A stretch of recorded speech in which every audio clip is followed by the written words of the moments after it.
Chapter 1. The New Rules. How to Become the Smartest Person in Any Room. The atmosphere was thick with an undeniable sense of intimidation. Here was a man who had dedicated over 2 decades of his life to the Federal Bureau of Investigation, spending 15 of those years navigating the treacherous waters of hostage crises from the bustling streets of New York to the volatile regions of the Middle East. Among the tens of thousands of agents within the Bureau, he stood alone as the premier international kidnapping negotiator. He was at the absolute pinnacle of his profession. Yet, the scenario unfolding before him felt unprecedentedly fraught and deeply personal. The demand was stark and horrifying. His son had been taken, and the price for his life was a staggering $1 million. The sheer weight of the threat demanded a conscious effort to steady a racing pulse. He had brokered the exchange of money for lives countless times, but never with his own child allegedly in the crosshairs, and certainly never against adversaries boasting prestigious academic pedigrees and decades of theoretical expertise. His adversaries in this high-stakes simulation were not hardened criminals, but distinguished professors of negotiation at Harvard Law School. He had traveled to the campus seeking to broaden his tactical horizons by observing how the corporate and legal worlds approached conflict. The expectation was a serene intellectual exercise, a brief foray into professional development. However, upon his arrival, the director of the university's renowned conflict research initiative invited him into his office under the guise of a casual chat. The invitation was both an honor and a source of quiet anxiety. This director was a luminary in the field of dispute resolution, a prolific author and a commanding intellectual presence. It felt inherently unbalanced for a former street cop to engage in a battle of wits with such a formidable scholar. The situation escalated when another eminent professor, a battle-tested veteran of international armed conflict and security councils, entered the room. The trap was sprung as a tape recorder was placed on the desk. With a chilling smile, the director assumed the role of a kidnapper and issued the grim ultimatum regarding the negotiator's son. Despite the artificial nature of the exercise, the primal sting of fear was immediate. Decades of experience do not immunize a person against the visceral panic of a hostage scenario. Regaining his composure, the seasoned agent recognized that while he might lack a genius-level intellect, his presence in that room was earned. His career had armed him with a profound understanding of human interaction, a specialized toolkit that had not only salvaged lives in the field, but had fundamentally altered his everyday existence. When the mock kidnapper sharply reiterated the demand for money under the threat of immediate violence, the agent did not capitulate or argue. Instead, he offered a long, deliberate look, a calm smile, and responded with a simple, genuine inquiry about how he could possibly fulfill such an impossible request.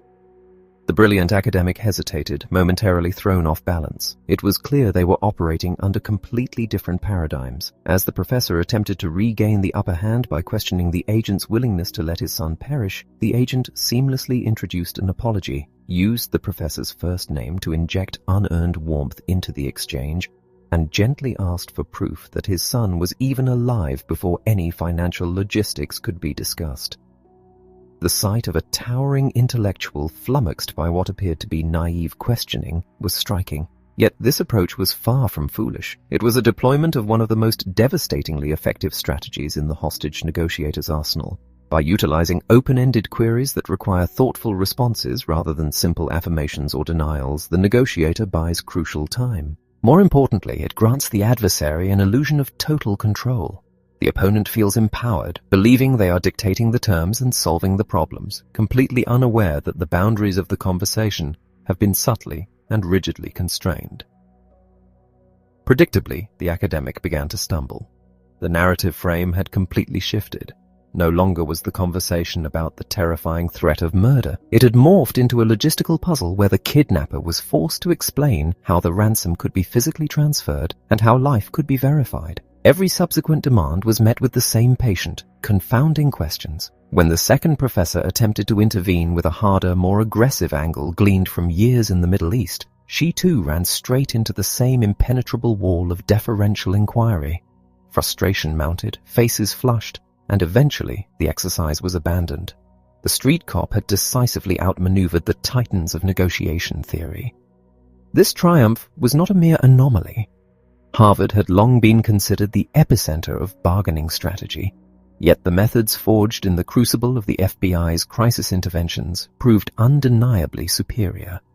Law enforcement techniques were not born of grand academic hypotheses, they were forged through brutal experiential trial and error. Field agents refined their approaches in situations where failure meant a loss of life. The urgency of their work demanded absolute efficacy. The burning question was why these street-tested methods worked so profoundly well. The agent sought to bridge his practical expertise with academic systematization, to understand if the tools that disarmed terrorists and bank robbers could be equally effective on everyday people. The revelation was absolute. The psychological principles underpinning crisis negotiation held the master key to unlocking productive human interactions across every conceivable domain. Seeking to fully understand this dynamic, the agent later enrolled in a highly competitive winter negotiation course at the same prestigious university. He found himself amidst a sea of brilliant minds, the brightest students from top-tier institutions, all armed with the latest theories and rigorous logic. Over the course of the program, students were repeatedly paired off to conduct mock business transactions. In every single encounter, the agent utterly dismantled his highly educated counterparts. Against young intellectuals who constructed rationally airtight arguments and inescapable logic traps, he simply deployed his practiced passive-aggressive curiosity. He asked the same open-ended questions over and over, gently inquiring how he was supposed to meet their demands. The results were staggering. He routinely extracted every possible concession, often pushing his partners far beyond their authorized financial limits. The traditional, cutting-edge techniques taught in elite business schools suddenly appeared archaic and rigidly mathematical. It was akin to bringing a modern, technologically advanced strategy to a game where everyone else was still adhering to the polite, constrained rules of a bygone era. The academic approach relied heavily on intellectual power, authoritative acronyms, rational notions of value, and moral concepts of fairness. It assumed that human beings were logical actors operating within a predictable sequence of offers and counteroffers. But the real world of human interaction is infinitely more chaotic. By bypassing the logical brain and directly engaging the emotional underpinnings of his counterparts, the agent caused brilliant students to falter, second-guess themselves, and ultimately negotiate against their own interests. The profound realization was that bank robbers and corporate executives share the same fundamental human circuitry. Stripped of context, every negotiation is driven by deep-seated, often invisible fears, needs, and desires. Historically, the handling of crisis situations was a blunt instrument. For centuries, the default response to a hostage-taking was the application of brute force. Law enforcement essentially stalled until a tactical, lethal solution could be executed. It wasn't until a series of horrific tragedies in the early 1970s, including the disastrous outcomes at the Attica prison riots, the Munich Olympics, and an infamous airport tarmac shootout in Florida, that the necessity for systemic change became undeniable. The courts and the public demanded a shift away from immediate lethal intervention toward genuine, strategic communication. Consequently, major police departments and the FBI began forming dedicated teams to navigate these volatile crises without immediate reliance on firearms. Simultaneously, the academic world was experiencing its own revolution in conflict resolution. The late 1970s and early 1980s saw the birth of structured cooperative problem-solving theories. The prevailing wisdom dictated that the erratic, emotional aspects of the human mind could and should be overridden by a rational, joint problem-solving mindset. The goal was to separate the emotion from the problem, focus on underlying interests rather than rigid positions, and collaboratively generate mutually beneficial outcomes. It was an elegant, mathematically sound synthesis of game theory and law. For years, this rational approach was treated as gospel across all sectors, including law enforcement. However, parallel advancements in behavioral economics and psychology were beginning to paint a very different picture of human nature. Pioneering researchers demonstrated that humans are fundamentally irrational beasts. They proved that feeling is indistinguishable from thinking. The academic assumption that individuals act as rational, selfish agents aiming to maximize their value was fundamentally flawed.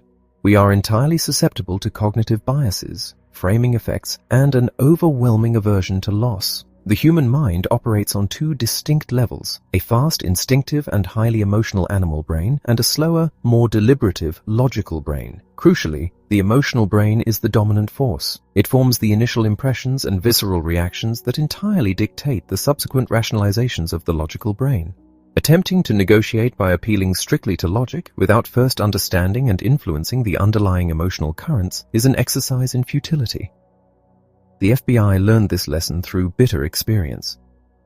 As agents armed with highlighters studied the latest academic texts on collaborative problem solving, they found themselves completely unable to apply these rational theories to radical extremists and desperate criminals. The disastrous sieges at Ruby Ridge and Waco were grim testaments to the fact that crisis negotiations are rarely rational bargaining scenarios. You cannot devise a mutually beneficial win-win compromise with an individual in the throes of an absolute emotional crisis or driven by fanatical delusions. Following heavy scrutiny, the Bureau was forced to radically reinvent its approach. Surveys of seasoned law enforcement officers revealed a stark truth. Practically none of them had ever encountered a classic, rational bargaining situation in the field. Instead, their daily reality consisted of dynamic, emotionally highly charged environments where subjects had no clear demands and were driven entirely by panic and distress. It became immediately apparent that training must pivot away from transactional bargaining and laser focus on emotional intelligence and crisis intervention. Emotions were no longer viewed as obstacles to be ignored. They were the central terrain of the negotiation itself. The Bureau required simple, actionable psychological tactics that could quickly calm a subject, build rapport, and persuade them of the negotiator's genuine empathy. This led to the embrace of active listening, not as a passive, silent activity, but as a dynamic martial art. By dedicating intense focus to understanding the other person's perspective and acknowledging their feelings, a negotiator fulfills the universal human craving to be understood and accepted. When individuals feel truly heard, their defensive postures begin to crumble. They become more willing to evaluate their own thoughts and far more open to considering alternative resolutions. This profound practice, known as tactical empathy, balances the subtle grace of emotional intelligence with the assertive mechanics of influence. While elite universities continued to teach negotiation as an exercise in mathematics and economics, the FBI transformed its agents into unparalleled experts in human empathy. The implications of this psychological mastery extend far beyond the barricaded doors of a hostage standoff. The fundamental truth is that life itself is a continuous sequence of negotiations. Every interaction, whether in a corporate boardroom or a family living room, boils down to the basic animalistic expression of a want. You want a better salary, a lower price on a vehicle, a signed contract, or simply for your child to adhere to a bedtime. Your career trajectory, your financial stability, and your interpersonal relationships all hinge on your ability to effectively communicate to achieve desired results. Achieving mastery over these daily encounters requires a fundamental shift in perspective. One must abandon the aversion to conflict and recognize that negotiation is not synonymous with bullying or abrasive friction. It is simply participating in the emotional framework upon which human society is built. The world responds to those who know how to ask correctly. True effective negotiation is the application of deep psychological insights to size up a counterpart, influence their perception of the situation, and gently guide them toward your preferred outcome. It is emotional intelligence amplified and applied in the real world. The architecture of this transformative approach is built incrementally. It begins with shedding the blinding assumptions that sabotage neophyte negotiators, replacing them with refined techniques of active listening and vocal modulation to slow down the interaction and establish a haven of safety. From there, it delves into the mechanics of tactical empathy, learning to recognize, label, and vocalize the underlying emotions and fears of the other party to disarm negativity and foster unconditional positive regard. It requires overturning conventional wisdom, discovering the immense protective power of the word no, and using it to generate momentum. It demands shaping the counterpart's reality, navigating the psychological pressures of deadlines and fairness, and utilizing calibrated questions to effortlessly transform adversarial conflict into collaborative problem-solving. Ultimately, it leads to the mastery of old-school bargaining and the relentless search for the hidden, paradigm-shifting pieces of information that exist in every interaction. By embracing these tools, one can reclaim control of the conversations that dictate the course of their life, moving others to a better place while securing the outcomes they rightfully desire. Chapter 2. Be a mirror. How to quickly establish rapport. Every negotiation begins with a series of preconceived notions. Entering a high-stakes conversation, whether dealing with a barricaded fugitive or a difficult business partner, most individuals arrive heavily burdened by their own assumptions. They have already constructed a narrative of what the other party wants, what they are willing to concede, and how the interaction will unfold. This rigid mental framework is inherently dangerous. When a negotiator treats their initial assumptions as absolute facts, they become blind to the dynamic reality unfolding before them. The most elite practitioners of communication approach these encounters quite differently. Instead of relying on concrete certainties, they view every initial thought as a fragile hypothesis waiting to be tested. The negotiation table is not a place to validate what is already believed. It is a laboratory for discovery. By actively stripping away rigid preconceptions, the negotiator remains incredibly agile, open to the subtle shifts in tone and unexpected revelations that invariably surface when two distinct human agendas collide. The internal state of anyone engaged in a conflict is chaotic. Imagine the mind of a counterpart as an overcrowded room where multiple overlapping voices are desperately shouting to be heard. They are listening to their own anxieties, formulating their next counter-argument, and fiercely guarding their bottom line. When two people enter a discussion in this state, it is essentially a dialogue of the deaf. Each person is so consumed by their own internal monologue, their own schizophrenic chorus of fears and desires, that genuine listening becomes impossible. To break through this cognitive gridlock, the negotiator must shift the focus entirely. The objective is not to immediately interject one's own demands, which only adds to the noise, but to actively silence the chaotic voices within the counterpart's mind. This requires making the other person the sole focal point of the interaction. By intensely concentrating on their words, their emotions, and their underlying perspective, a profound psychological shift occurs. The counterpart begins to feel a sense of safety and validation. As they realize they are truly being heard, the frantic internal dialogue subsides, clearing the mental space necessary for genuine, productive engagement. In moments of pressure, the natural human instinct is to rush. Adrenaline pushes the pace, creating a false urgency to resolve the tension as quickly as possible. This hurried approach is disastrous. Rushing a negotiation communicates anxiety, desperation, and a profound lack of control. It signals to the counterpart that the negotiator is prioritizing the conclusion over the relationship, deeply undermining trust. The counterintuitive secret to gaining ground is to deliberately and noticeably decelerate the entire process. Slowing down the cadence of a conversation operates as a psychological anchor. It immediately lowers the emotional temperature of the room. A measured pace demonstrates calm authority and infinite patience. It implicitly tells the other person that their words matter, that the interaction is important enough to require time and careful consideration. When the tempo drops, the counterpart's defensive walls naturally begin to lower, making them infinitely more susceptible to influence and open to exploring creative solutions. The words chosen in a high-stakes dialogue are often far less important than the instrument used to deliver them.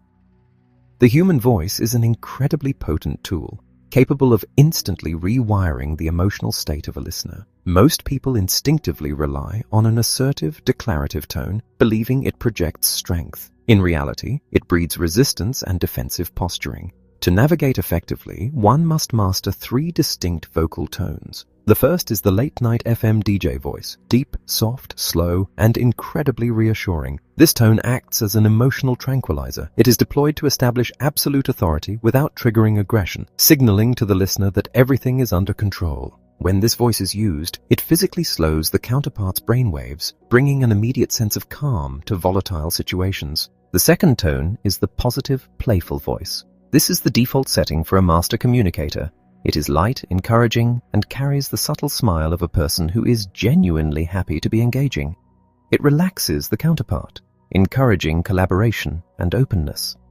The third, the direct or assertive voice, should be used with extreme caution, if at all, as it almost invariably causes the listener to push back.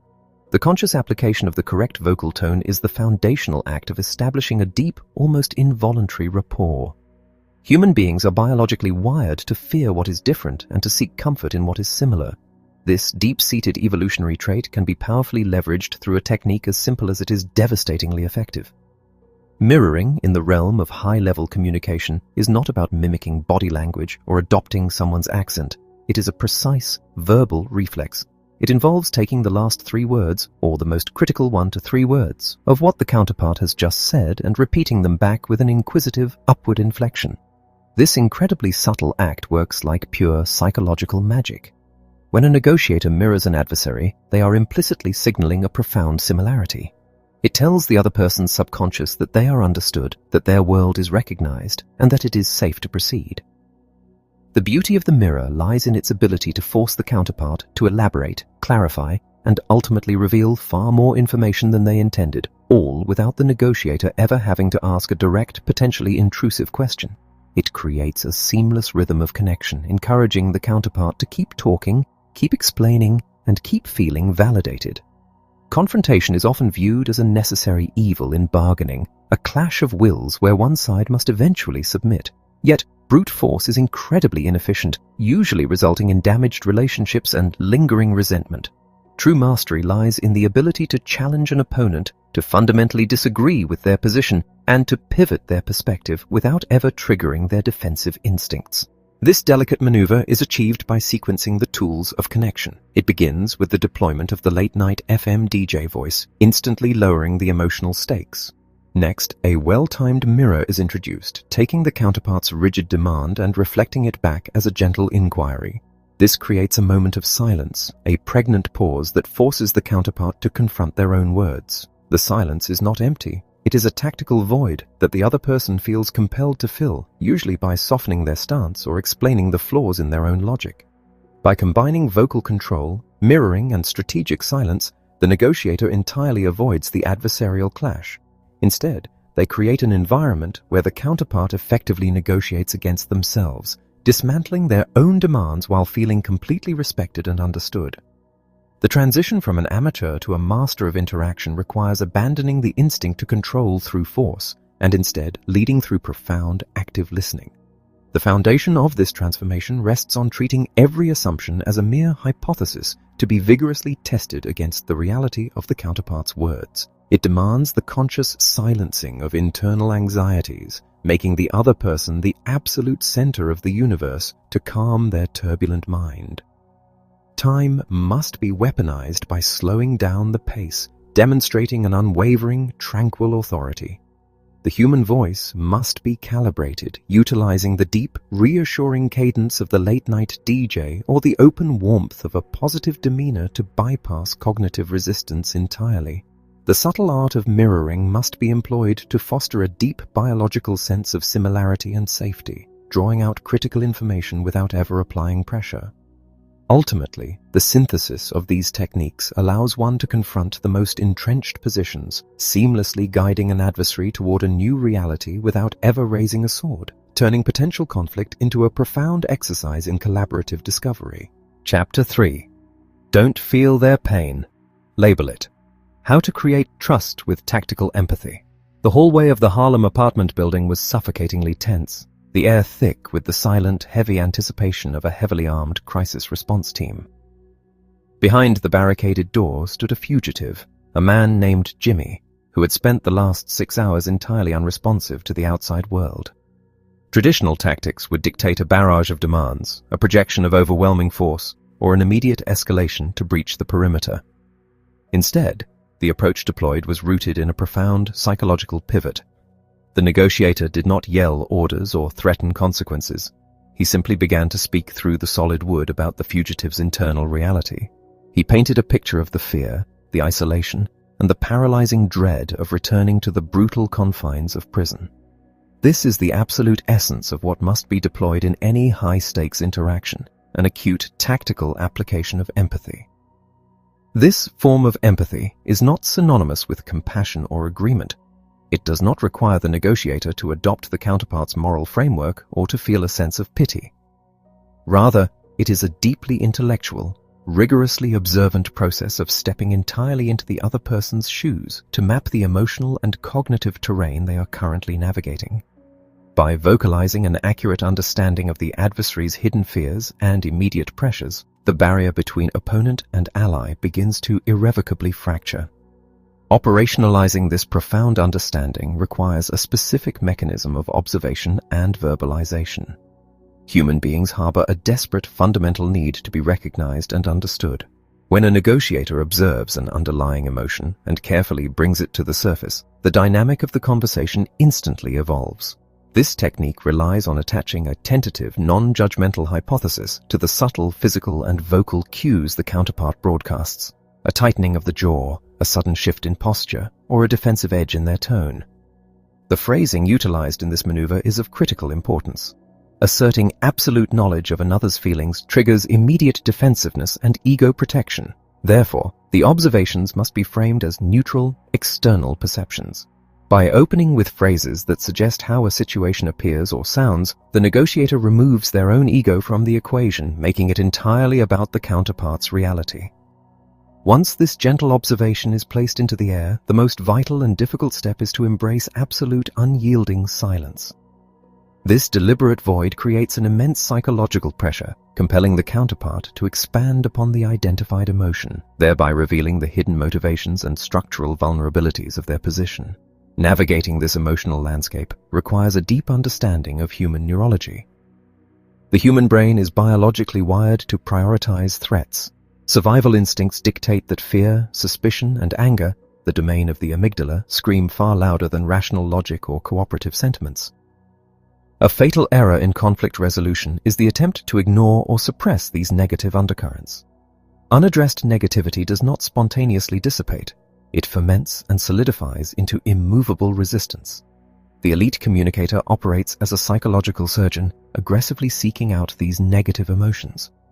By shining a direct light on fears and grievances and vocalizing them without a trace of judgment, the negative charge is dramatically neutralized. It is the conversational equivalent of starving a fire of its oxygen. Conversely, the moment a counterpart exhibits a constructive thought or a glimmer of cooperative intent, it must be immediately seized upon and amplified. This dual mechanism, ruthlessly diffusing the negative while intentionally magnifying the positive, fundamentally rewires the atmosphere, transforming a hostile confrontation into a collaborative endeavor. Yet, a frequent and disastrous miscalculation occurs when a negotiator, armed with a logical compromise or a brilliant solution, attempts to pitch their destination before the path has been cleared. It is entirely futile to present a rational argument to a mind consumed by emotional turbulence and unvoiced anxieties. If the counterpart's cognitive bandwidth is occupied by defensive posturing or lingering resentments, the most eloquent proposal will simply bounce off an impenetrable wall. The entirety of the initial interaction must be unconditionally dedicated to the excavation and removal of these psychological roadblocks. Only when the emotional terrain has been meticulously swept and the counterpart feels an overwhelming sense of being heard and validated does the environment become safe enough to introduce the mechanical details of a mutual agreement. Knowing that counterparts invariably arrive at the table heavily armed with suspicions and counter-arguments, the most audacious maneuver available is to preemptively trigger their internal alarms. Before the adversary can articulate a single doubt or hurl a single criticism, the masterful negotiator conducts a comprehensive, fearless inventory of the worst possible things that could be said about their own position, character, or offer. This requires immense strategic courage. By proactively dragging the ugliest potential accusations out into the open air, the negotiator completely dismantles the counterpart's prepared defenses. The weapon is disarmed the moment it is wielded by the intended target. This maneuver often triggers an involuntary psychological reversal. Faced with a negotiator who is brutally honest about their own perceived flaws, the counterpart instinctively steps in to minimize those very flaws, inadvertently defending the person they had intended to attack. The raw power of this emotional toolkit is not confined to the life or death theater of hostage barricades or the ruthless corridors of corporate bargaining. It operates with devastating efficiency in the chaotic friction of daily life. Consider the volatile environment of a crowded airport during a massive cancellation event. The atmosphere is highly toxic, with irate passengers projecting their hostility onto exhausted airline staff. When a traveler approaches the desk demanding restitution or feigning outrage, they are instantly categorized as just another threat to be managed and dismissed. However, if a traveler breaks the pattern, pausing to genuinely observe the immense stress radiating from the gate agent and gently voices an understanding of how brutal their shift must have been, the entire paradigm shifts. The bureaucratic obstacle dissolves back into a human being, and the traveler transforms from a threat into an oasis of understanding. In that fleeting moment of authentic emotional resonance, hidden reserves of discretionary power are unlocked. The impossible favor, the elusive seat on a supposedly sold-out flight, is suddenly materialized, not through force or logical debate, but through the profound, universal currency of tactical empathy. Chapter 4. Beware. Yes, Master. No. How to generate momentum and make it safe to reveal the real stakes. The pursuit of agreement is often the most dangerous trap in any high-stakes conversation. From a young age, individuals are conditioned to view the word yes as the ultimate prize, the definitive signal of success, compliance, and connection. Society breeds a profound discomfort with rejection, framing the word no as a complete failure, a slammed door, or a personal rebuke.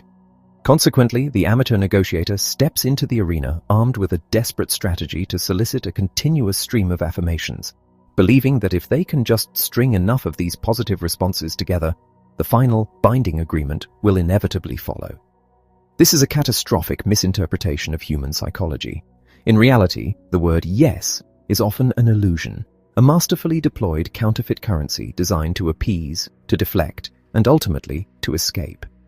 When a counterpart feels cornered by a barrage of leading questions, they will routinely deploy a fake yes simply to make the interrogator go away. It is a defense mechanism, a frictionless way to terminate a conversation without ever committing to a single underlying principle or action. The true professional understands that chasing a yes does not build momentum, it builds resentment and suspicion.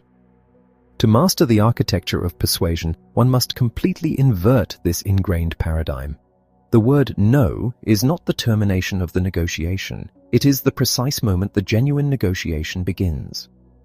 When an individual utters a refusal, a profound psychological shift occurs. The act of saying no provides an immediate, intoxicating surge of safety and control. It establishes a firm boundary, declaring sovereignty over one's own decisions and space. In that split second of refusal, the defensive walls that have been meticulously constructed to ward off manipulation instantly drop. The counterpart's anxiety plummets because they feel they have successfully protected themselves. They are no longer the prey being herded toward an inevitable trap. Ironically, it is only from this absolute position of safety and established autonomy that a person becomes truly capable of listening, evaluating, and engaging with the reality of the situation. Understanding that a refusal is simply an expression of self-preservation fundamentally alters how a conversation is orchestrated. The objective transforms from forcing a premature agreement to deliberately and strategically inviting a rejection. By intentionally engineering the dialogue to allow the counterpart to say no, the negotiator grants them the illusion of absolute control. This requires navigating entirely within their worldview, presenting options and framing questions that make rejection the most comfortable and natural response. Instead of the aggressive, sales-driven approach that demands to know if an idea is acceptable, the master communicator shifts the polarity. They ask if it is a ridiculous idea. They inquire if it is a terrible time to talk. They seek permission by offering the counterpart the immediate opportunity to deny it. When the adversary takes the bait and utters that protective syllable, they inadvertently unlock the door to genuine dialogue. They have relaxed their posture, they have asserted their dominance, and in doing so, they have become profoundly open to influence. This strategic deployment of the negative operates as an invisible shield for both parties. It strips the tension from the air, removing the stifling pressure that accompanies the demand for commitment. A no rarely means a permanent, unyielding rejection. More often, it is a temporary pause. It is a translation of underlying hesitations. I am not yet ready to agree. You are making me uncomfortable. I do not understand. Or, I cannot afford this right now. It is a vital piece of diagnostic information, a flare sent up from the depths of the counterpart's unspoken fears. By embracing the rejection rather than fighting it, the negotiator gains access to the hidden stakes of the interaction. The conversation shifts from a battle of wills into a collaborative exploration of what precisely triggered the refusal, mapping the obstacles that must be systematically dismantled before any true agreement can be reached. The devastating efficacy of triggering a no is perhaps most clearly demonstrated in the silent, asynchronous battlefield of digital communication. In a world inundated with desperate pleas for attention, ignored messages and agonizing silences are the norm. The instinct is to follow up with increasingly polite, verbose and easily dismissed emails, effectively begging for a moment of time. This approach fundamentally misunderstands the mechanics of attention.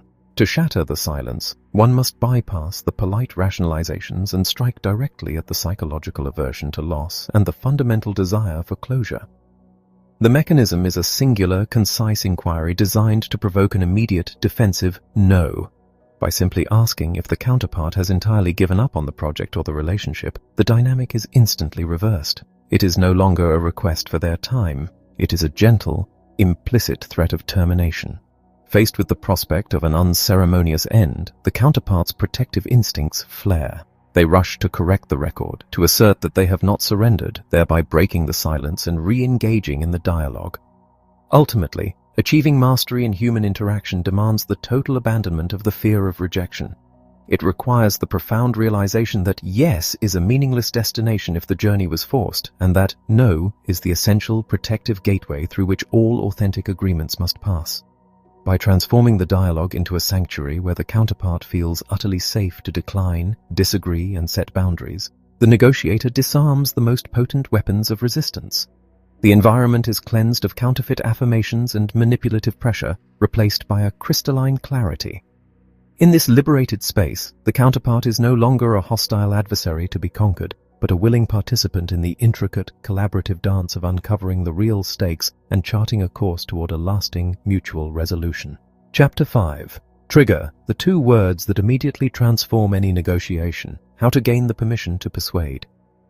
Deep in the remote, unforgiving jungles of the Philippines, a militant extremist group known as Abu Sayyaf held hostages in a terrifying standoff with the world. The situation was agonizingly complex, involving the capture of foreign nationals and a commander who thrived on the chaos of conflict.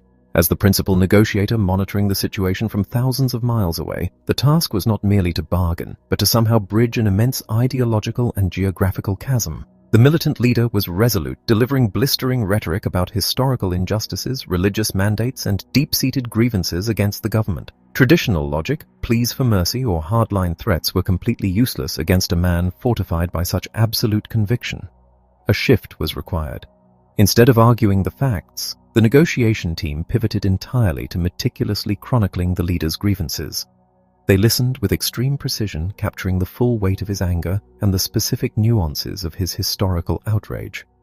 When they finally spoke, they didn't offer a counteroffer or a moral judgment. They simply played back the commander's entire worldview, articulating his pain and his righteous indignation with complete accuracy.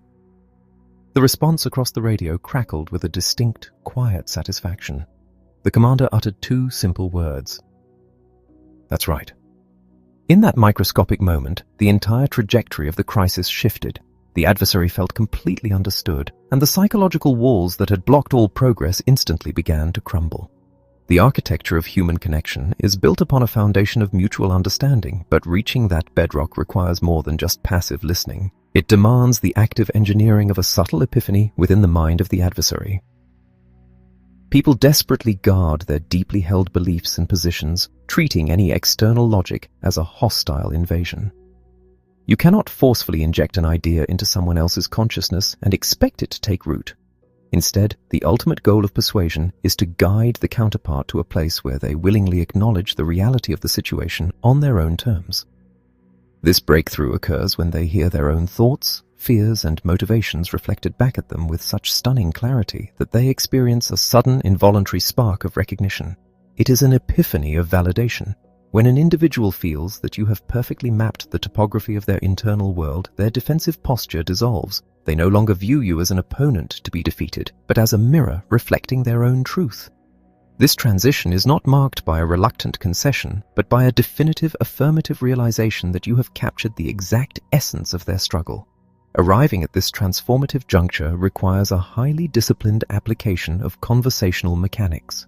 It is a systematic process of stacking active listening tools to construct an impenetrable reflection of the counterpart's reality. The sequence begins with the foundational elements, the deployment of strategic silences, the subtle use of minimal encouragers to keep the dialogue flowing, and the precise mirroring of critical phrases to draw out deeper context. Once the raw material of their perspective has been excavated, the next layer involves accurately labeling the emotional currents driving their narrative. However, the true catalyst for the breakthrough is the final masterstroke maneuver, the summary. A true summary is far more than a simple parrot-like repetition of facts. It is the masterful synthesis of the counterpart's literal words seamlessly combined with the emotional resonance beneath them. It requires paraphrasing their core argument while simultaneously validating the feelings that accompany it. When this synthesis is presented back to the counterpart, it strikes a chord of absolute authenticity. The response is almost biologically hardwired. They cannot help but confirm the accuracy of the reflection. They will look at you, the tension draining from their posture, and deliver the two most powerful words in the entire lexicon of communication. It is absolutely crucial to draw a razor-sharp distinction between the profound victory of this specific confirmation and the devastating trap of the phrase, "You're right." To the untrained ear, these two phrases might seem completely interchangeable, both signaling a form of agreement. In reality, they are psychological opposites. When an individual says, "You're right," they are not experiencing an epiphany. They are executing a strategic retreat. It is the universal phrase of appeasement, designed to pacify an irritating conversational partner without conceding any genuine ground. It is what a child says to a scolding parent, or a frustrated buyer says to an aggressive salesperson, purely to end the discomfort of the interaction. The phrase entirely lacks ownership. It places the burden of truth exclusively on the negotiator, while the counterpart remains emotionally detached and fundamentally unchanged. Conversely, "That's right" is an embrace of shared reality. It signals that the counterpart has internalized the statement, adopted it as their own, and feels a profound sense of alignment. A negotiation that ends in "you're right" is a hollow victory that will almost certainly fail in execution, whereas an interaction anchored by "that's right" creates a durable, collaborative bond. The practical application of this philosophy completely revolutionizes the landscape of commerce and influence. Consider the daunting challenge of introducing a radical new system or design to a deeply entrenched, highly skeptical client. The conventional instinct is to bombard the client with feature lists, logical arguments, and enthusiastic pitches demonstrating the superiority of the new offering. This approach inherently dismisses the client's unspoken anxieties about change, risk, and the disruption of their established routines. A master of persuasion abandons the pitch entirely. Instead, they pivot to an exhaustive exploration of the client's current frustrations, their fears regarding implementation, and their deep-seated loyalty to the status quo. By articulating the client's hesitations more eloquently than the client themselves could, by summarizing the precise agony of their operational bottlenecks and the paralyzing fear of a costly mistake, the dynamic shifts. The client ceases to be a target and becomes a partner in diagnosis. When the professional accurately reflects the immense weight of the client's burden, and the client breathes a sigh of relief and confirms that profound understanding, the adversarial dynamic evaporates. The permission to persuade has been officially granted, and the pathway to the transaction is suddenly clear and frictionless. This transformative mechanism extends far beyond external agreements. It is equally devastating in the nuanced realm of internal professional advancement and career navigation. Imagine an individual seeking a significant change in their responsibilities or a pivotal shift in their professional trajectory. Approaching leadership with a list of personal demands, past achievements, or logical justifications often triggers immediate institutional resistance. Leaders are burdened by their own immense pressures, rigid frameworks, and overarching directives. To secure a breakthrough, one must step completely out of their own desires and meticulously map the leadership's reality. This involves a deep dive into the overarching goals of the organization, the specific pressures the administration faces, and the critical pain points hindering collective success. By drafting a comprehensive summary of the leadership's operational nightmare and presenting it back as a shared understanding, the individual fundamentally redefines their value. When the authority figure hears their own professional anxieties perfectly articulated and responds with an emphatic confirmation, the dynamic instantly transcends a simple request for a favor. The individual elevates themselves into the position of an indispensable strategic ally. The conversation naturally evolves from a confrontation over personal desires into a mutual discussion about how best to deploy this highly attuned, deeply understanding asset to solve the organization's most pressing problems. The architecture of human agreement relies entirely on the profound desire for recognition. The realization that an adversary's stubbornness is often just an unarticulated plea to be heard completely alters the approach to any conflict. By aggressively deploying the tools of active listening to build a perfect reflection of the counterpart's reality, and by combining their literal words with their underlying emotions to create a flawless summary, the negotiator unlocks the ultimate mechanism of influence.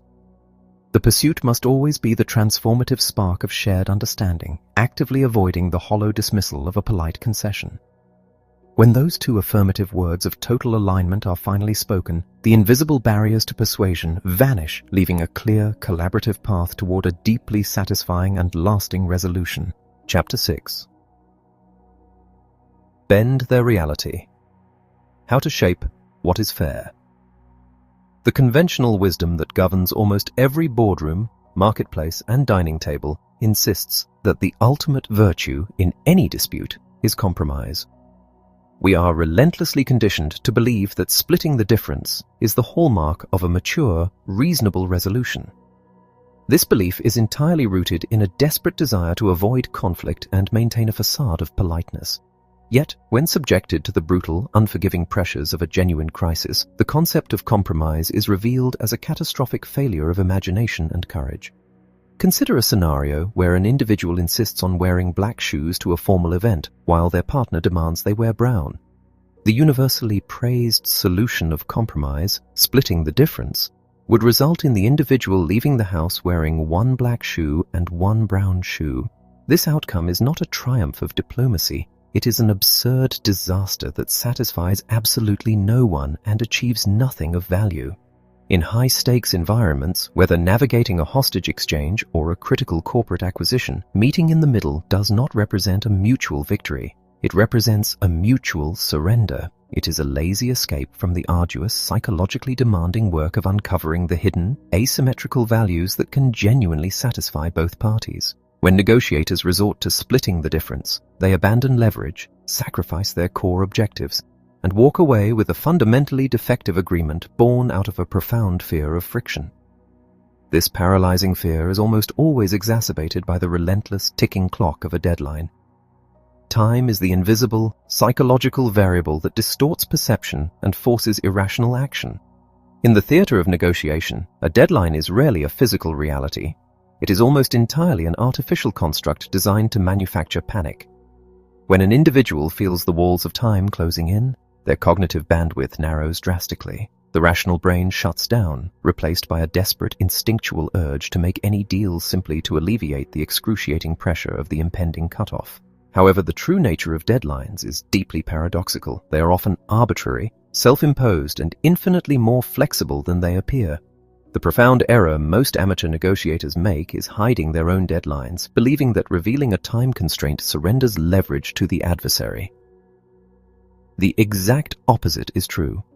When a deadline is concealed, the negotiator internalizes all the pressure, racing against a clock the other side cannot see, often making unilateral, unforced concessions just to reach the finish line. By explicitly revealing the deadline, the psychological burden is immediately shared. The ticking clock becomes a mutual problem. Furthermore, recognizing that the adversary is also operating under their own crushing, unvoiced time constraints neutralizes the paralyzing effect of the calendar.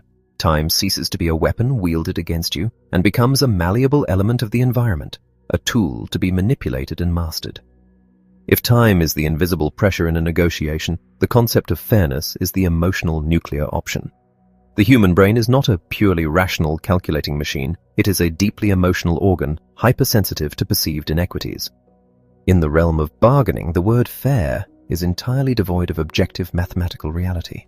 It is a psychological abstraction, a profoundly subjective feeling that is aggressively weaponized to manipulate behavior.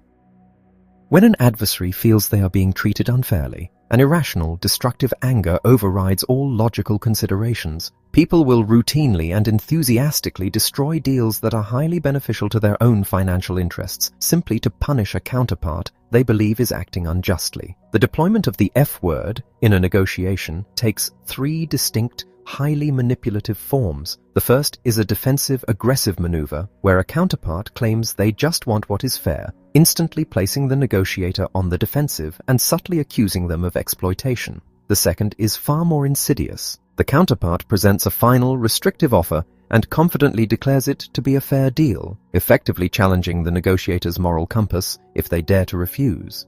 The only masterful constructive deployment of this incredibly volatile concept is a preemptive strike. By proactively stating a profound desire to treat the counterpart with absolute fairness and explicitly inviting them to halt the conversation the moment they feel that standard is breached, the negotiator disarms the weapon entirely. It establishes an atmosphere of unconditional respect and safety, transforming a potential trigger of hostility into an unshakable foundation of trust.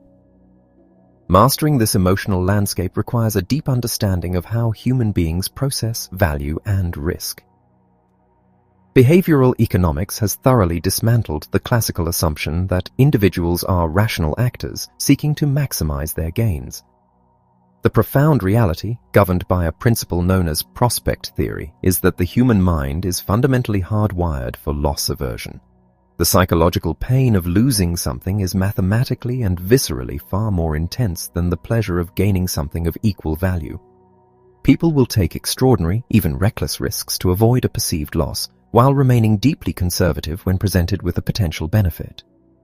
This biological reality dictates that the architecture of a successful negotiation cannot rely on presenting the magnificent benefits of an agreement. Instead, the negotiator must meticulously bend the counterpart's reality by framing the entire interaction around what they stand to lose if the deal falls apart. The strategy is to anchor their emotional perception not on the potential upside, but on the agonizing, unacceptable reality of the status quo and the devastating consequences of inaction. This manipulation of reality is executed through precise structural maneuvers. The conventional wisdom of never making the first offer is generally sound, as allowing the adversary to establish the initial baseline protects the negotiator from accidentally underbidding a counterpart who was willing to pay far more. However, when the negotiator must drop the anchor, doing so with a specific, carefully calibrated range rather than a single rigid number subtly introduces flexibility while maintaining control. Even more devastating is the pivot to non-monetary terms by shifting the focus away from the brutal, binary clash over a specific price point and introducing a complex web of alternative high-value concessions, things that are inexpensive for the negotiator to provide but immensely valuable to the counterpart. The perceived reality of the deal is fundamentally altered. The counterpart's emotional need for a victory is satisfied without compromising the negotiator's critical financial bottom line. The ultimate proving ground for these reality-bending techniques is the intensely personal, highly charged arena of salary negotiation. Approaching an employer with a desperate plea for a specific number based on personal financial needs is a guaranteed path to failure. The strategy must be a masterful exercise in framing and emotional anchoring. It begins by establishing a deeply collaborative tone, framing the negotiation not as a hostile extraction of resources, but as a mutual exploration of long-term synergistic value. When a number must be introduced, it should be an extreme anchor, a figure intentionally high enough to subtly shift the employer's perception of the applicant's inherent worth, but presented with such deference that it avoids triggering defensive outrage. Yet, the pursuit of a higher salary is only a fraction of the equation. The true leverage lies in being pleasantly, relentlessly persistent on the non-salary terms. The benefits, the title, the structural perks, the educational opportunities. These are the hidden reservoirs of immense value that employers are often far more willing to concede than raw capital. To focus entirely on the paycheck while ignoring the broader architecture of the compensation package is a profound tactical error. Furthermore, securing a lucrative salary agreement without simultaneously establishing the precise, measurable terms of success is the equivalent of playing Russian roulette with one's career. A high salary without clearly defined, mutually agreed upon metrics for future performance simply paints a target on the employee's back. The negotiation must seamlessly lock in not only the financial compensation, but the exact criteria by which the employer will judge that the investment was undeniably justified. To navigate these treacherous waters is to abandon the simplistic, childish notion of compromise and embrace the profound psychological complexity of human interaction. It requires recognizing deadlines not as immovable walls, but as flexible mutual illusions. It demands diffusing the volatile, destructive power of the word fair by preemptively establishing an environment of absolute equity. Most importantly, it requires the mastery of loss aversion, bending the counterpart's reality so that the failure to reach an agreement becomes an intolerable agony. By skillfully anchoring expectations, pivoting to hidden value, and meticulously designing the parameters of long-term success, a negotiator moves far beyond the meager scraps of a split difference, securing agreements that are profoundly transformative and undeniably real. Chapter 7. Create the illusion of control.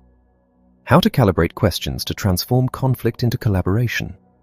A month after resolving a tense kidnapping in the southern Philippines, the call came to return to Manila. The very same militant faction, the Abu Sayyaf, had raided the Dos Palmas private diving resort and seized 20 hostages, among them 3 Americans, a missionary couple named Martin and Gracia Burnham, and a businessman named Guillermo Sobero. From the moment the crisis began, it was a negotiator's absolute nightmare. The political environment was instantly poisoned when the Philippine president publicly declared an all-out war on the captors, destroying any foundation for empathetic discourse. The tactical situation rapidly devolved into a chaotic turf war between the Philippine Army and Marines, leading to botched raids that only enraged the kidnappers further. Because American lives were on the line, the CIA, the FBI, and US military intelligence descended upon the scene, immediately fracturing into their own internal squabbles. As the months dragged on, the horrors escalated. Hostages were brutalized. The geopolitical landscape violently shifted with the events of 9/11, irrevocably linking the Abu Sayyaf to a global terror network. By the time the crisis finally culminated in a tragic storm of gunfire a year later, Dos Palmas had become a catastrophic rolling train wreck. It was the most profound failure of an entire professional career. Yet, from the ashes of that profound disaster, the seeds of a monumental shift in hostage negotiation strategy were planted. The catastrophe laid bare a deeply flawed, systemic mentality that viewed negotiation as a grueling wrestling match, a contest of wills where the objective was to brutally exhaust an opponent into submission without ever backing down. The absolute futility of this approach was vividly illustrated early in the standoff. The Philippine military had cornered the kidnappers in a hospital complex and proceeded to lob bullets and rockets into the perimeter. It is a fundamental truth that genuine dialogue cannot exist in the middle of a firefight. Predictably, under the cover of a suspicious ceasefire, the captors and their hostages slipped away into the jungle. The official law enforcement apparatus was paralyzed by a rigid, tit-for-tat bargaining mentality. The prevailing doctrine dictated that asking the adversary for anything inherently created a debt, and in the high-stakes world of kidnappings, unpaid debts cost lives. Out of a paralyzing fear of owing the captors a concession, the official negotiating team refused to even ask for direct communication with the hostages to establish a proof of life. The stark reality of this failure was illuminated by a deeply humiliating contrast. A local, notoriously corrupt politician managed to accomplish what the combined might of international intelligence agencies could not. Unburdened by tactical doctrine, he simply stumbled into a conversation and got Martin Burnham on the phone, entirely for free. The official protocol for obtaining a proof of life had become dangerously obsolete. Traditionally, negotiators demanded the answer to a piece of obscure trivia, the name of a childhood pet or a relative's middle name, but this method was inherently aggressive. It signaled to the captors that they were being systematically profiled and managed, which only heightened their paranoia. Furthermore, answering a trivia question required zero emotional effort. The captor simply extracted the fact, delivered it, and immediately expected a concession in return, trapping both sides in a paralyzed standoff of mutual extraction. The realization dawned that true communication required finding a way to solicit information and cooperation without triggering the universal human instinct for reciprocity. The profound breakthrough that would resolve this dilemma arrived from a completely unexpected source, a bizarre kidnapping case in Pittsburgh involving rival drug dealers. The FBI had embedded negotiators in a vehicle with the victim's boyfriend, a man operating entirely outside the boundaries of formal negotiation training.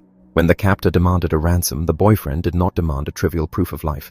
Instead, driven by raw instinct, he blurted out a simple, desperate inquiry.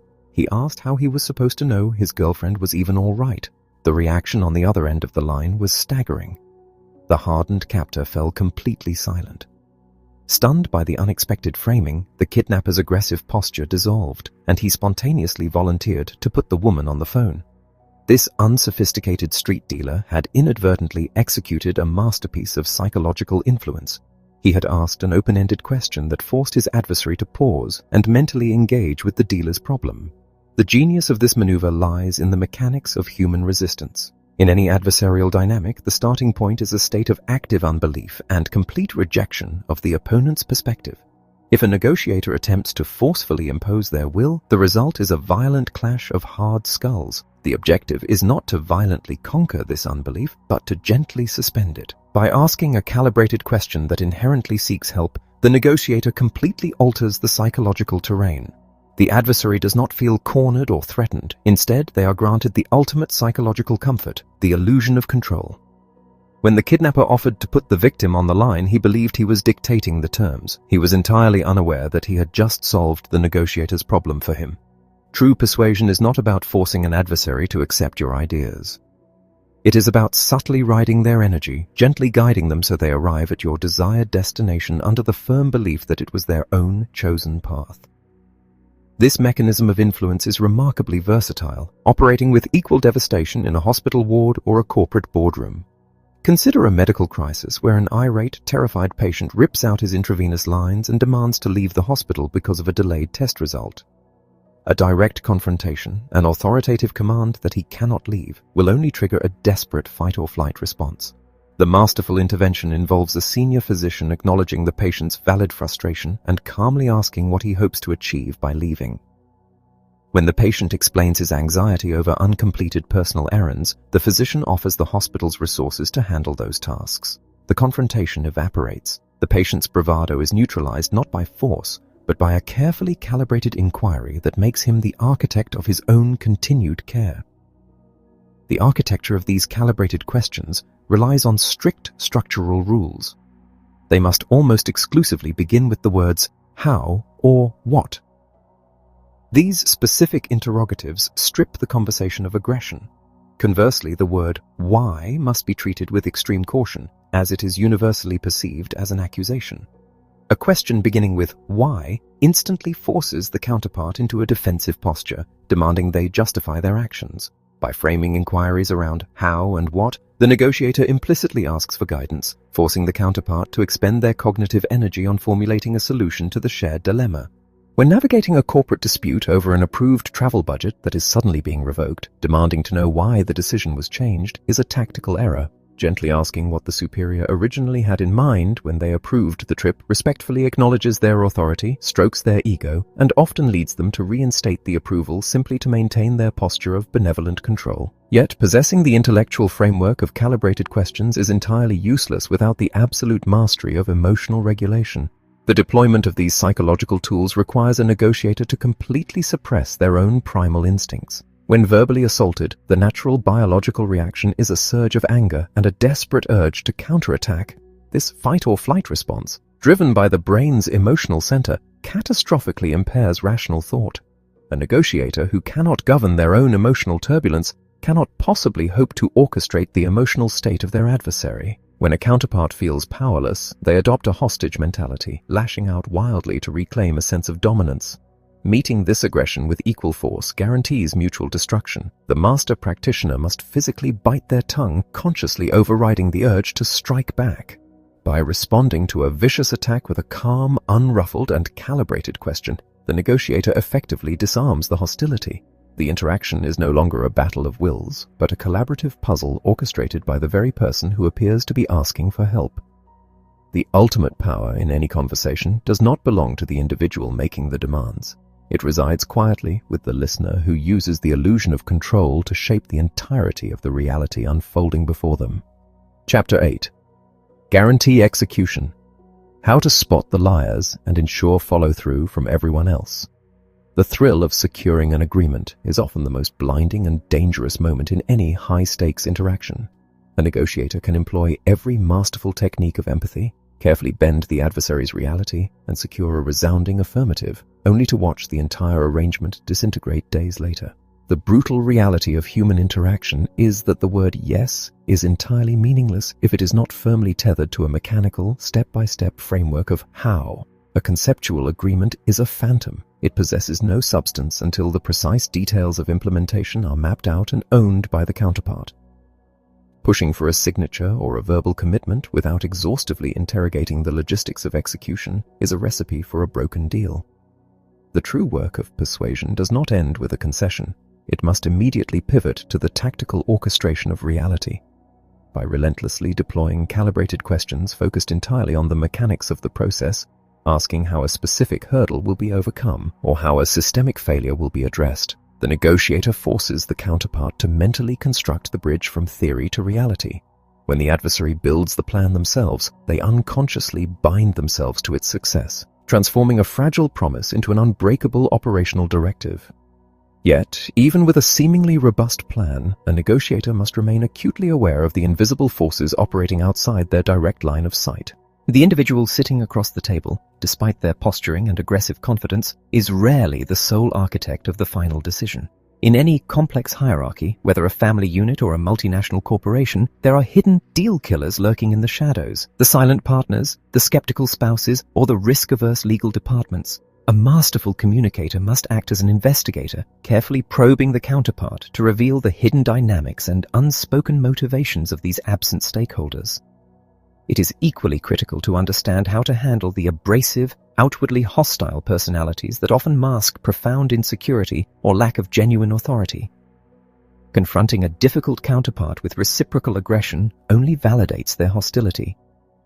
The strategy must be to bypass the toxic exterior entirely, treating their abrasive behavior as a symptom of an underlying structural pressure rather than a personal attack. By unearthing the true source of their stress, the negotiator can disarm the hostility and charmingly guide the conversation back to constructive reality. Navigating this treacherous landscape of hidden motives and outright deception requires a profound literacy in the unspoken languages of human communication.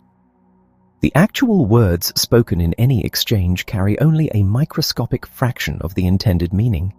Based on the foundational psychological principles established by Albert Mehrabian, the transmission of a message is overwhelmingly nonverbal. A mere 7% of meaning is conveyed through the literal text of the words. 38% is transmitted through the tone, cadence, and modulation of the voice. A staggering 55% is broadcast entirely through physical body language. When a counterpart utters an agreement, the master negotiator does not simply listen to the words, they rigorously scan the entire spectrum of communication for incongruence. If the voice flattens, if the eyes avert, or if the posture suddenly tightens while the mouth says yes, the harmony is broken.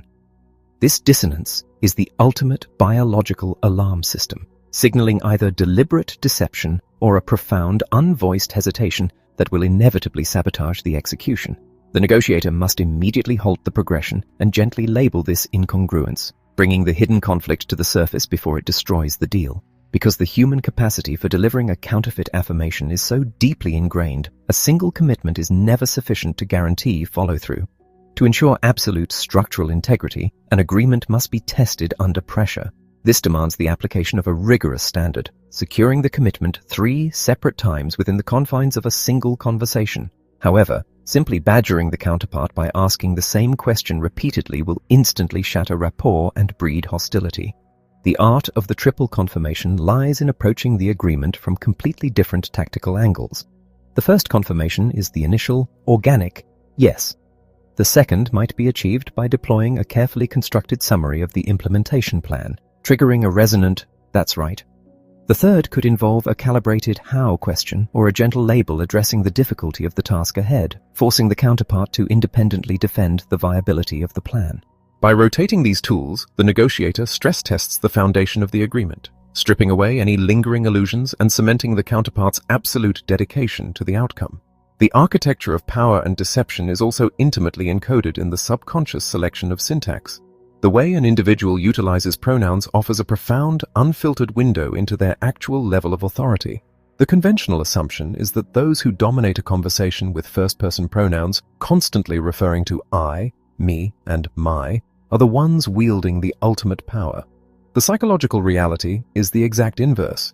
Individuals who relentlessly assert their own presence in a negotiation are almost always compensating for a deep-seated lack of actual influence. They are trying to convince the room and themselves of an authority they do not truly possess. Conversely, the true puppet masters, the individuals with absolute veto power, are remarkably protective of their exposure. They instinctively hide behind the plural, utilizing we, they, or the board to deflect attention and maintain a strategic, impenetrable distance from the immediate pressure of the table. By analyzing this linguistic footprint, a negotiator can instantly identify whether they are speaking to the king or merely sparring with a decoy. To pierce through these layers of corporate shielding and bureaucratic armor, one must fundamentally alter the emotional chemistry of the interaction. When two sides engage in a dispute, it is incredibly easy to objectify the opponent, reducing them to a mere obstacle or a faceless representative of an opposing institution. It is psychologically effortless to be ruthless, dismissive, or dishonest to an abstract entity. The antidote to this adversarial dehumanization is the deliberate injection of personal vulnerability. By intentionally stepping out of the rigid professional persona and introducing oneself by name, often in a context where anonymity is the norm, the negotiator forces the adversary to confront a living, breathing human being. This simple act of self-humanization triggers a deep, evolutionary reluctance to harm a known entity. When a counterpart is forced to view the negotiator as a person with a name rather than a problem to be solved, their natural aggressive instincts are biologically dampened. The invisible barriers of bureaucracy begin to dissolve, paving the way for unexpected concessions and a profound shift toward cooperative execution. Ultimately, the mastery of human influence is completely hollow if it does not manifest in tangible reality.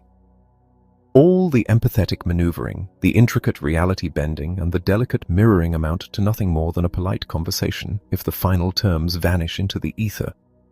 The true professional understands that securing the deal is merely the prologue. Guaranteeing its survival is the actual mission.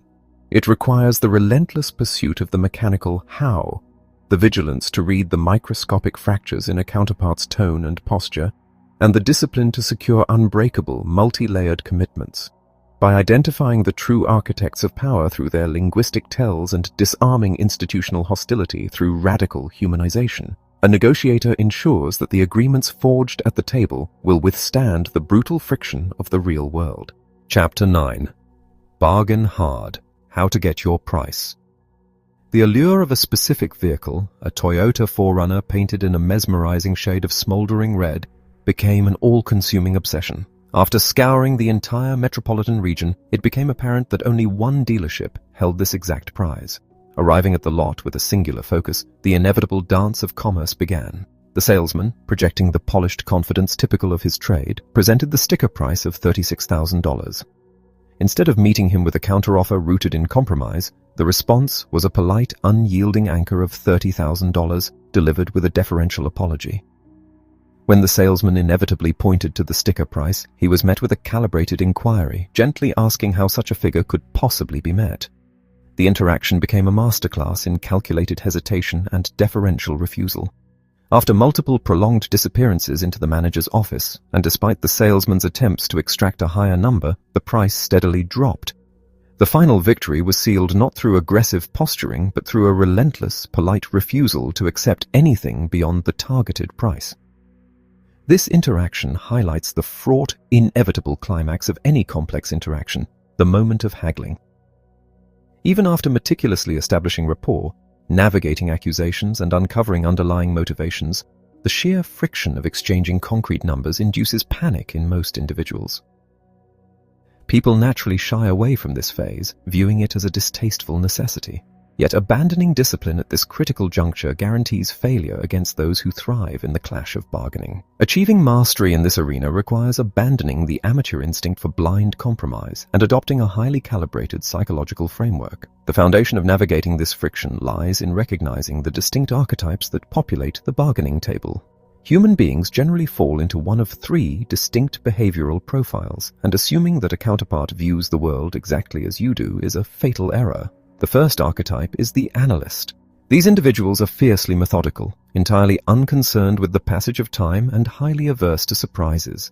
They operate as information aggregators, treating silence as an opportunity to process data rather than a sign of hostility. Rushing an analyst or bombarding them with immediate questions will only trigger their innate skepticism and cause them to disengage. Conversely, the accommodator is entirely relationship-driven. For them, the interaction itself is the prize, and preserving a friendly dynamic supersedes the minutiae of the deal. They are quick to offer concessions and easily build rapport, but their desperate need for harmony often leads to commitments they cannot actually fulfill. Finally, the assertive archetype views every interaction as a battle to be won. Time is their most precious commodity, and they measure their self-worth by their ability to dominate the conversation and achieve their immediate objectives. They require their counterpart to fiercely acknowledge their perspective before they will even consider listening to an alternative. Navigating these types demands abandoning the conventional golden rule. You must treat your counterpart not as you wish to be treated, but exactly as their specific psychological profile demands. Regardless of the archetype across the table, one must be prepared to weather the inevitable psychological blows of a seasoned bargainer.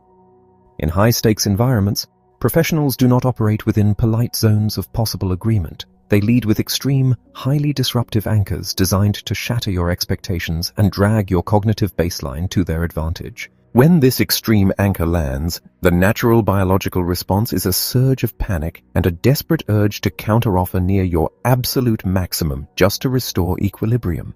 The master negotiator anticipates this blow and simply sidesteps it. Instead of violently pushing back or defensively countering with numbers, the tactic is to pivot the conversation entirely. By gracefully deflecting the extreme price and shifting the focus to the non-monetary structural terms that define the deal, the negotiator diffuses the hostility. This requires an immense amount of emotional regulation. When an opponent throws a ridiculous number, deploying a calm, calibrated question forces them to defend their logic and exhausts their aggressive momentum, buying crucial time to re-establish the boundaries of the discussion. There are, however, moments when passive deflection is insufficient, and a negotiator must actively assert their boundaries to break a deadlock. This does not mean resorting to the toxic, relationship-destroying aggression that characterizes amateur disputes. True assertion is the calculated, emotionless application of pressure. When a counterpart relentlessly refuses to move, the negotiator must introduce conflict not as a personal attack, but as a firm boundary regarding the issue at hand. The individual across the table is never the enemy. The unresolved problem is the enemy. By maintaining a tone of absolute respect while simultaneously delivering hard truths and unyielding limits, the negotiator shakes the counterpart out of their rigid posture. If the atmosphere grows dangerously heated, the most powerful assertive move is to simply call a temporary halt. Stepping back allows the emotional temperature to drop, granting both parties the psychological space to realize they are not trapped, thereby preserving the fundamental relationship required to eventually close the deal. When the psychological maneuvering concludes and the raw mechanics of price must be finalized, a highly structured, almost algorithmic approach is required to guarantee success. Developed by seasoned intelligence operatives and refined in the crucible of international kidnapping, this systematic method is designed to exploit the deepest psychological vulnerabilities of an adversary. It begins with defining a strict, optimistic target price. The opening volley is then launched at an aggressively low percentage of that target, serving as an extreme anchor to scramble the opponent's expectations. As the adversary inevitably pushes back, the subsequent counteroffers are deployed in steadily decreasing increments. This mathematical deceleration operates as a powerful psychological mechanism. It convinces the counterpart that they are bleeding you dry, extracting every possible concession until you are physically incapable of giving more. To cement this illusion of absolute exhaustion, the final figure presented must be a highly specific, irregular number. A precise sum implies that every single available asset has been meticulously calculated and sacrificed. Finally, appending a trivial, non-monetary concession to this last irregular number signals that the absolute limit has been reached, forcing the adversary to accept the terms under the deeply satisfying illusion that they have won a grueling victory. By mastering these architectural elements of conflict, one transcends the anxiety of the haggle, turning the dreaded clash of cash into a seamlessly orchestrated triumph. Chapter 10. Find the Black Swan. How to create breakthroughs by revealing the unknown unknowns. For centuries, the entirety of human scientific and philosophical thought operated under the absolute, unquestioned certainty that all swans were white. This empirical truth was considered an unshakable law of nature, based entirely on the exhaustive, observable history of the known world. That unbroken certainty was shattered in a single instant with the discovery of a black swan in Western Australia. This profound historical event fundamentally altered the intellectual landscape, birthing a powerful metaphor for the unpredictable, paradigm-shifting anomalies that completely defy all prior logic, experience, and expectations. In the intensely volatile, chaotic realm of human interaction, these phenomena are the hidden variables, the unknown unknowns, that, once brought to the surface, instantly and irrevocably bend the entire trajectory of a conflict.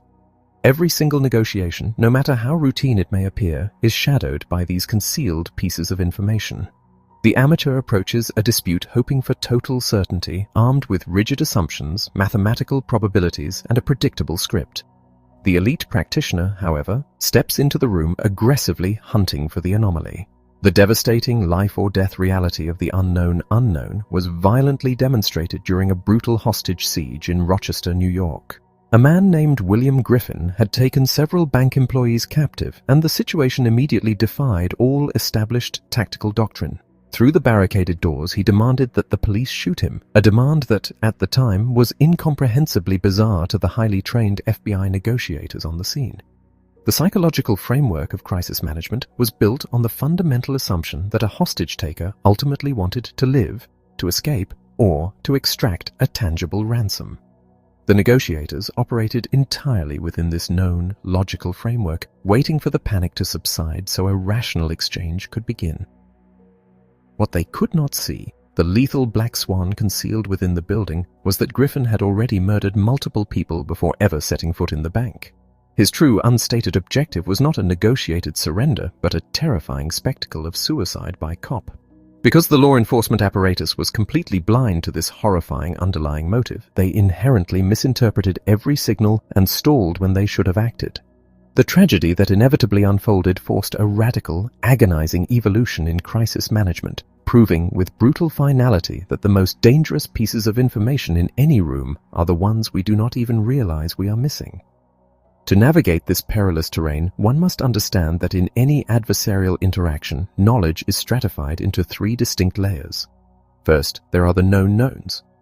These are the absolute verifiable facts of the situation, the names, the explicit demands, the market prices, and the dates of the contract.